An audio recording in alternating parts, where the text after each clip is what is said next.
ബഹുമാനപ്പെട്ട ഉസ്താദുമാരെ, പ്രിയപ്പെട്ട രക്ഷിതാക്കളെ, സ്നേഹം നിറഞ്ഞ കൂട്ടുകാർ, അസ്സലാമു അലൈക്കും.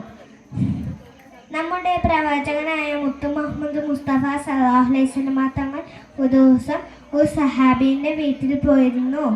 അപ്പോൾ ആ സഹാബിക്ക് കൊച്ചു കുട്ടി ഉണ്ടായിരുന്നു.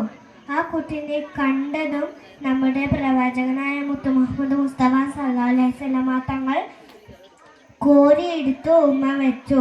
അപ്പോൾ ആ സഹാബി കണ്ടു ചോദിച്ചു, അങ്ങൻ്റെ കുഞ്ഞിനെ ഉമ്മ വെച്ചു? ഞാനിതുവരെ എൻ്റെ കുഞ്ഞിനെ ഉമ്മ വെച്ചിട്ടേ ഇല്ല. അപ്പോൾ നബിയുടെ മുഖം ദേഷ്യം കൊണ്ട് ചുമന്ന് തുടിച്ച് നബി ദേഷ്യത്തോടെ പറഞ്ഞു, കുട്ടികളെ സ്നേഹിക്കും വേണം.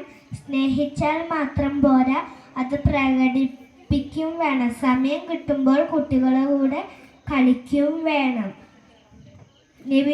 നമ്മുടെ പ്രവാചകൻ മുത്തു മുഹമ്മദ് മുസ്തഫ സല്ലല്ലാഹു അലൈഹി വസല്ലം തങ്ങളെ ശത്രുക്കൾ പോലും അൽ അമീനായിരുന്നു വിളിച്ചിരുന്നത്. ഇത്രയും പറഞ്ഞുകൊണ്ട് എൻ്റെ കൊച്ചു പ്രസംഗം ഞാൻ നിർത്തുന്നു. അസ്സലാമു അലൈക്കും.